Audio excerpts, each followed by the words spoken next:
Good morning, Karen. Good morning to our viewers. Well, napakaganda nitong ginagawa niya ngayon at personally talagang tumututok dito sa flood control projects. Ano? At siguro meron siyang strategy. Palalabasin muna natin yung mga contractors muna. Hoping na yung mga contractors talagang i-disclose na nila talaga kung sino yung mga taong behind the scheme or this series of schemes. Alam naman natin kung sino yung mga taong behind that, ano? Mga politiko 'yan. At yung iba sa kanila diyan nandiyan sa Kongreso. To be direct about it. Ang contractor, parang yun lang yung contracted to build the project. Pero yung Yes. totoo, yung nagsisingit sa budget, 'di ba?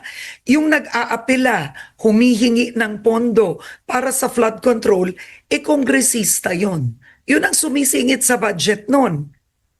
Totoo yan, Karen, ano? Ang sistema kasi is yung Kongreso may dala-dalong ng pera, magdedemand na kagad siya ng kanyang porsyento.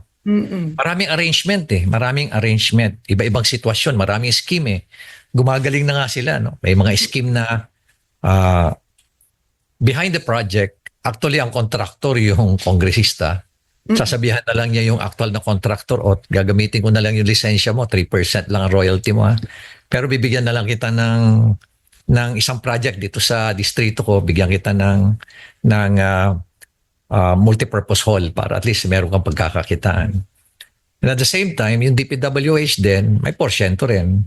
Pero nagko-complain na rin ng DPWH kasi ang sinasabi ng DPWH, sobra-sobra na rin ang kinukuha ng mga kongregista, mga politiko. Nasasacrifice na talaga yung project. Naghahabol ngayon yung contractor kung paano niya pagkakasyahin. Kaya dinadaya niya ngayon yung execution, no? Lalo-lalo na ng mga installation ng mga materyales pagdating sa flood control. Ano? We're talking about flood control lang dito, Karen. Hindi pa yung iba-ibang mga projects na pinagkakakitaan din nila. Say completely, absolutely, ano?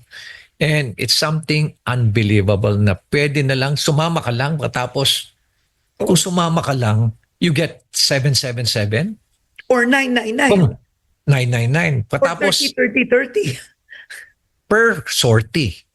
Per sortie yan, Karen. Paano kung nakaapat ka?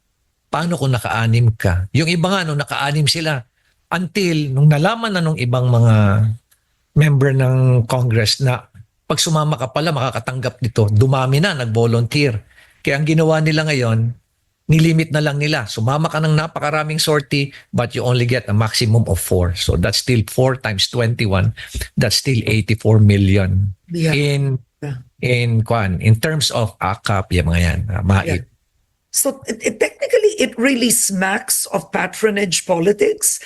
I mean, the lower house has been known for this for years, but would you say this is the worst? Yeah, and you just mentioned the right word, ano? Marami na ako nakausap na mga negosyante, mga politiko mismo, no? Even people in the religious sector, sila na mismo nagsasabi na this is probably the most corrupt na kongreso, sabi nila sa akin. Ngay the way they explain it is ibang level ang corruption. Mismo rin na mga tao diyan sa, I would say, sa Malacanang, may nakakausap din ako diyan.